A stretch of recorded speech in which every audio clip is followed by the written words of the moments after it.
carta do Apocalipse, capítulo 3, nós estaremos fazendo menção do versículo 7 ao versículo de número 11. Apocalipse, capítulo 3, do versículo 7 ao versículo de número 11, é que nós estaremos meditando. Enquanto os irmãos encontram, eu gostaria de tributar a Deus louvores por esta tão rica oportunidade de estar neste lugar, juntamente com uma parcela mais de todo o povo, que daqui a pouquinho estará reunido no céu para morar e habitar a toda sonhada. Glória a Deus, aleluia. Deus abençoe a vida do nosso pastor Paulo Eus, pela confiança depositada no nosso ministério por intermédio do convite feito pelo amigo há 18 anos já, Paulo Henrique, sua esposa. Deus abençoe. É um homem que trago comigo no meu coração.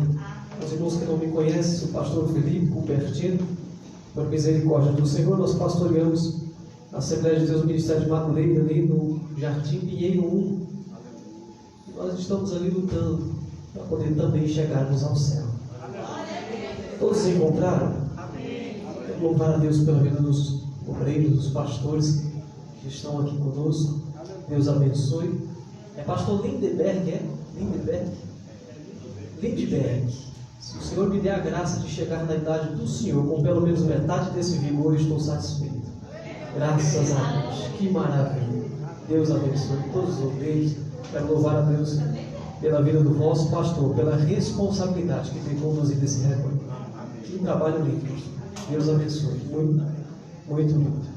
Apocalipse capítulo 3, versículo 7 ao versículo de número 11, somente os irmãos que encontraram vão dizer: eu vou morar no céu. Eu vou morar no céu. Se porventura alguém não encontrou, diga: eu também vou.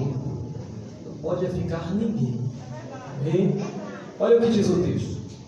E ao anjo da igreja que está em Filadélfia escreve: isto diz o que é santo, o que é verdadeiro, o que tem a chave de Davi, o que abre e ninguém fecha, e fecha e ninguém abre. Eu sei as tuas obras, eis que diante de ti pus uma porta aberta, e ninguém a pode fechar. Tendo pouca força, guardaste a minha palavra, e não negaste o meu nome. Eis que eu farei aos da sinagoga de Satanás, aos que se dizem judeus e não são, mas mentem, eis que eu farei que venham e adorem prostrados aos teus pés, e saibam que eu te amo. Como guardaste a palavra da minha paciência, também eu te guardarei da hora da tentação que há de vir sobre todo o mundo, para tentar os que habitam a terra. Eis que venho sem demora, guarda o que tens, para que ninguém tome a tua coroa. Os irmãos podem tomar os vossos assentos, glorificando e bendizendo o nome santo de nosso Senhor Jesus. Com a permissão do pastor Paulo, eu queria pedir o auxílio daquela jovem que estava tocando o teclado, se o Senhor permite, fazer aquele fundozinho bem baixinho, bem, para que possamos estar falando um pouquinho de Jesus.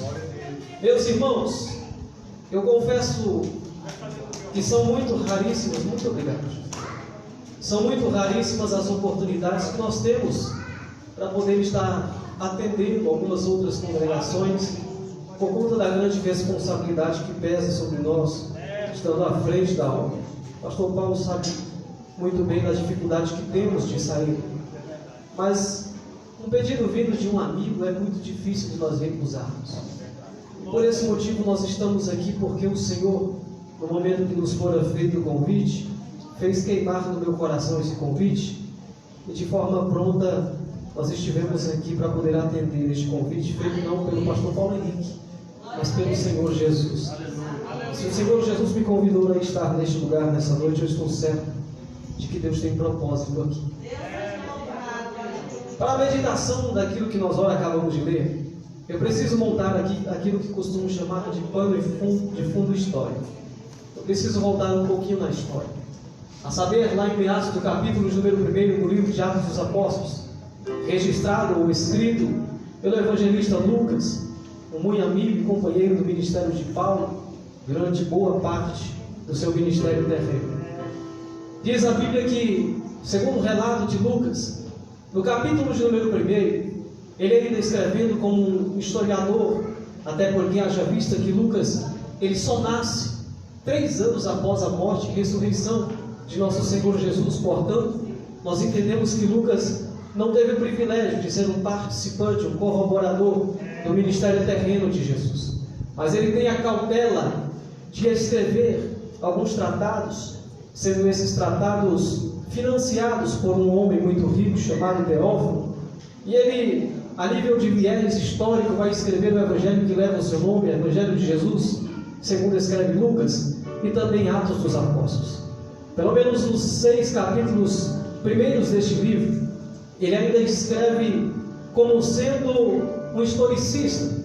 E no capítulo 1 ele vai começar a narrar o momento em que o Senhor Jesus está prestes a ser recebido no céu. Neste momento, todos os discípulos estão reunidos. O Senhor Jesus já havia ressuscitado dentre os mortos, e naquela ocasião diz a Bíblia que ele vai deixar uma ordenança para a igreja que ali estava presente, e também uma promessa. A ordenança é que eles permanecessem em Jerusalém, até que no alto eles pudessem ser revestidos pelo Espírito Santo de Deus. E a promessa era justamente essa, que ele estaria indo, mas que a igreja não ficaria órfã, porque logo na sua chegada ele enviaria o Consolador, o Espírito Santo de Deus, que estaria conosco até a consumação dos séculos. Assim sendo, diz a Bíblia que os discípulos, juntamente com toda aquela multidão que estava juntamente com eles, vão para um lugar chamado cenáculo, traduzido significa quarto alto, e ali eles permanecem por cerca de 10 dias. Quantos dias, igreja?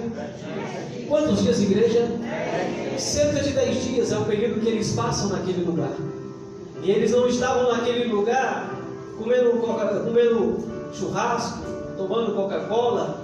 Eles estavam naquele lugar em oração e em jejum, aguardando a promessa que o Senhor lhes havia feito.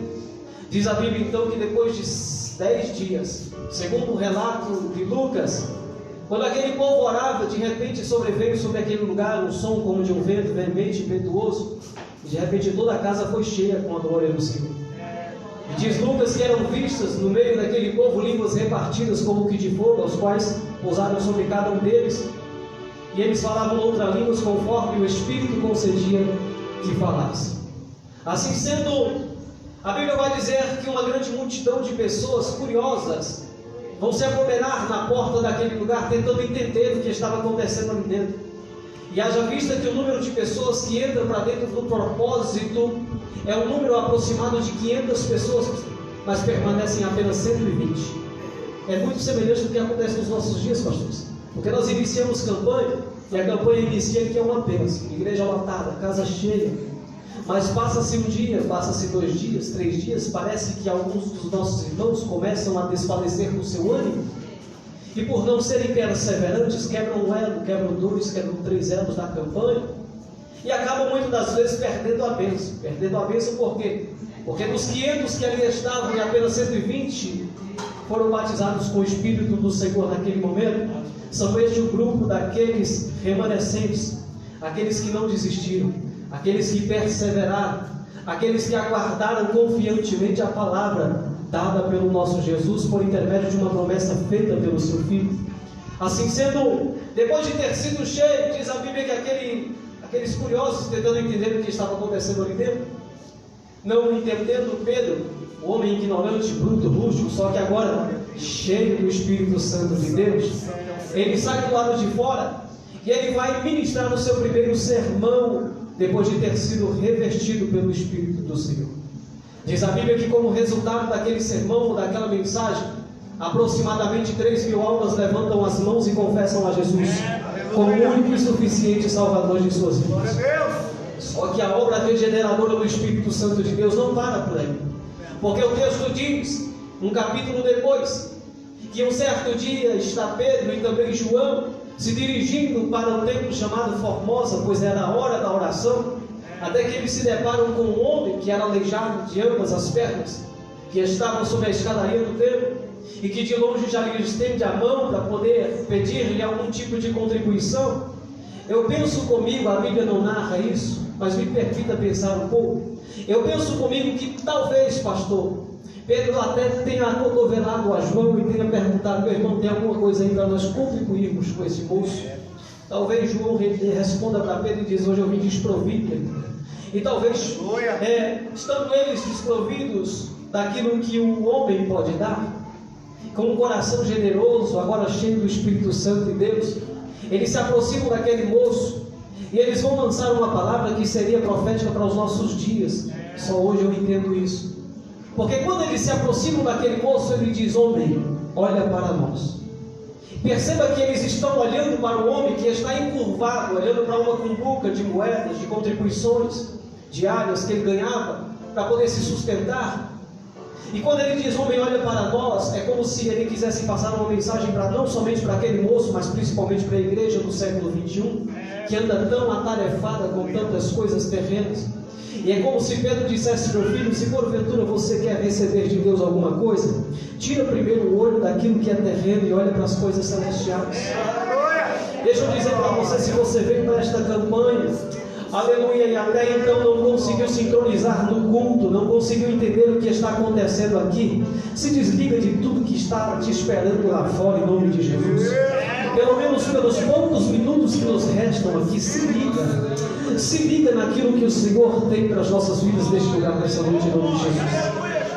Assim sendo, aquele moço olha para Pedro, olha para João, e quando João e Pedro olham para ele, Pedro vai dizer: olha, nós não temos ouro e nem prata, mas o que nós temos, isso nós te damos em nome de Jesus Cristo Nazareno. Levanta e anda.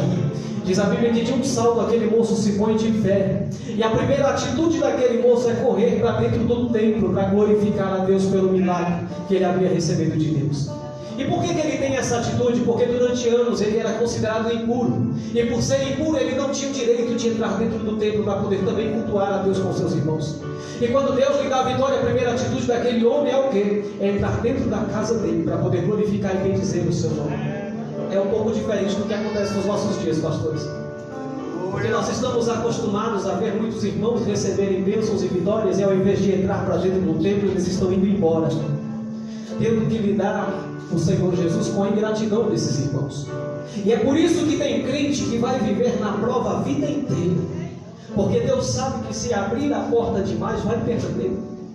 E é por isso que muitas das vezes Jesus não abençoa. Sabe por quê? Porque Jesus não quer perder. Oh glória, aleluia. Assim sendo, aquele moço entra dentro daquele templo, glorificando e bendizendo o nome do Senhor. A oração naquele templo para, porque todos conheciam aquele moço desde o seu nascimento. E assim sendo, diz a história que eles vão lançar mão de Pedro e também de João e vão levá-los até a sinagoga para serem interrogados pelos principais acerca de como fora feito aquele milagre na vida daquele moço. E a Bíblia diz então que aquele moço toma a palavra, Pedro toma a palavra, e ele vai começar a testificar.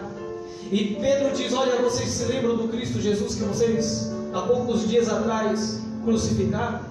Que vocês zombaram, que vocês escarneceram? Pois é, foi por intermédio da menção do nome desse Cristo, do nome desse Jesus, que esse moço está andando.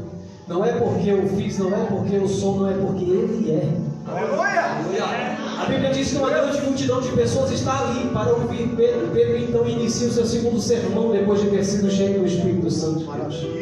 E como resultado dessa segunda ministração, mais 5.000 almas levantam as mãos e aceitam a Jesus como Senhor de suas vidas. Irmãos, isso aqui é de entusiasmar, a tal ponto que só de falar a igreja glorifica. Só que o dia que eu parei para poder meditar nesse texto, eu fiquei constrangido de tal forma, pastor Paulo, que eu entrei para dentro do teu quarto e fui chorar. Por quê? Porque eu pensei comigo e fiz uma pergunta para Deus: Deus, que a igreja primitiva tinha que nós não temos? Não, irmão, porque apenas 2 pregações, mais de 8.000 almas para Jesus, pastor Paulo. E às vezes nós levamos o ano inteiro pregando, entrando em casa de recuperação, entrando em presídio, entrando em beco, viela, prostíbulos, entrando muitas vezes em bocas de fumo, evangelizando, fazendo o ídolo do Senhor. Mas só que muitas das vezes parece ser mais fácil nós perdermos uma família da igreja do que nós trazermos muitos lá para cá. E por isso eu perguntava a Jesus: Jesus, o que a igreja primitiva tinha que nós não temos? Porque em apenas 2 ministrações, 8.000 almas são agregadas ao peito. Irmãos, confesso que ficou estreito para mim. Para tentar simplificar a pergunta, eu inverti. E eu disse: pois bem, Jesus, o que nós temos que a igreja primitiva não tinha? E o Senhor começou a trazer à minha memória algumas pedestres que hoje nós temos que a igreja primitiva não tinha, pastor Paulo. Por exemplo, a igreja primitiva ela não tinha microfones sem fio e caixas amplificadas para potencializar as suas vozes e alcançar lugares um pouco mais longínquos através da pregação do Evangelho de Cristo Jesus. A igreja primitiva, ela não tinha espaço na rádio, não tinha espaço na televisão. A igreja primitiva, ela não tinha também nenhum tipo de meio ou artifício por intermédio das redes sociais. A igreja primitiva não tinha WhatsApp, Twitter, Facebook, Instagram. A igreja primitiva, ela não gozava dos privilégios que hoje nós gozamos. A igreja primitiva, ela não gozava do privilégio, pastor Paulo Henrique, de colocar um carro de som na rua e sair evangelizando o povo. Mas mesmo assim diz a história que por onde quer que aqueles crentes passavam, eles colocavam uma cidade inteira de cabeça para baixo, porque eles tinham a presença do Espírito Santo. Eles tinham compromisso com a obra, eles tinham compromisso com o reino, e é justamente por conta dessa presença que aquele povo conseguia fazer, aleluia, aquilo que aprazia ao nosso Senhor e Salvador Jesus Cristo. Entenda você, igreja, você não precisa de mecanismo humano para poder atrair a atenção do mundo que está aí fora, chorando, carecendo desta graça de Deus. Você só precisa do Espírito Santo de Deus. Você não precisa sentar no banco da melhor faculdade teológica para poder aprender a falar de Bíblia. Você só precisa entrar dentro do seu quarto, fechar a sua porta, aleluia, levantar as suas mãos aos céus e dizer: Espírito de Deus, discerne o que eu estou lendo, porque eu preciso ensinar a quem quer que seja que o Senhor queira me apresentar. A igreja precisa voltar aos princípios perdidos, porque hoje nós temos excelentes pregadores, hoje nós temos muitos obreiros que destrincham a Bíblia de Gênesis a Apocalipse, mas parece que o Espírito de Deus se ausentou de nossas mensagens. Eu falo porque, apesar de ser um jovem moço de apenas 33 anos de idade, na minha adolescência e também infância, eu pude gozar ainda os tempos de ouro da igreja brasileira. Eu fui uma das crianças que com 11 anos de idade fui batizada com o Espírito Santo de Deus, no meio de um culto cheio de Deus. E lá não tinha nenhum teólogo, lá não tinha nenhuma banda famosa, não tinha nenhum cantor famoso. Tinha um irmãozinho simples que falava Deus, o Jesus. Olha, mas quando ele começava a entoar os hinos da harpa cristã, o fogo descia na igreja. Aleluia, tinha um irmão que pregava numa simplicidade tão grande, mas quando ele abria a boca, aleluia, o Espírito de Deus tomava conta do ambiente. Oh, aleluia!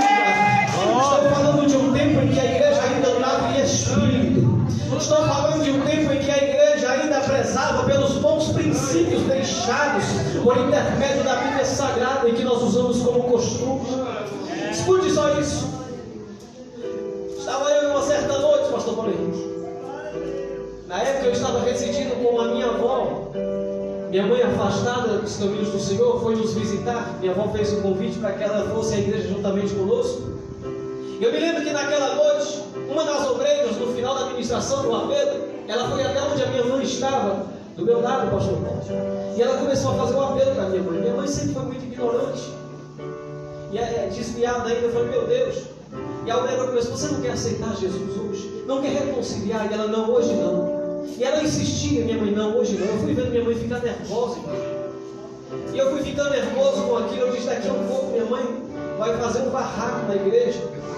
E para evitar que minha mãe faça esse barraco, eu me levantei, grudei no braço da aldeia e disse: eu quero aceitar Jesus, me leva lá porque eu quero. Ô, só para ela largar a minha mãe em paz, para dar um livramento para a aldeia.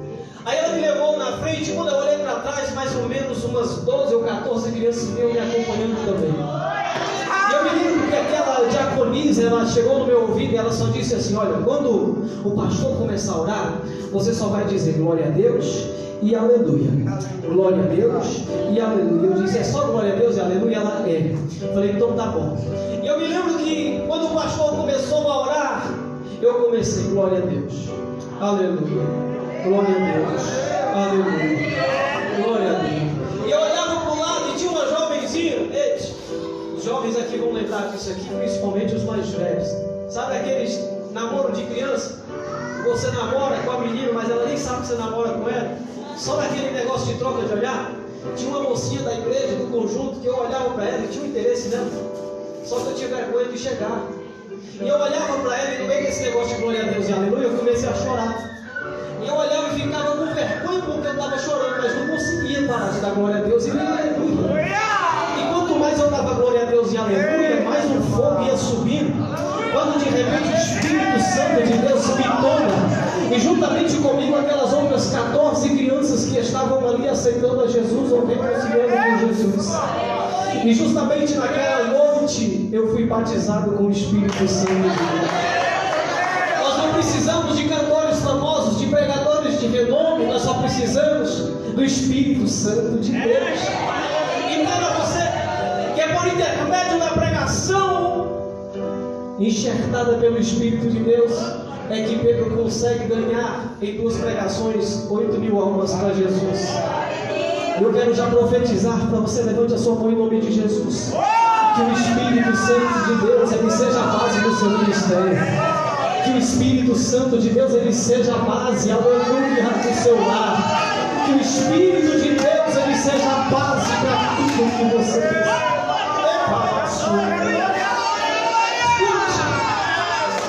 É justamente por intermédio do Espírito de Deus que a igreja primitiva começa a ganhar espaço naquele tempo. De sorte que no capítulo 3, o escritor Lucas ele vai dizer: e todos os dias acrescentava o Senhor à igreja aqueles que se iam de salvar.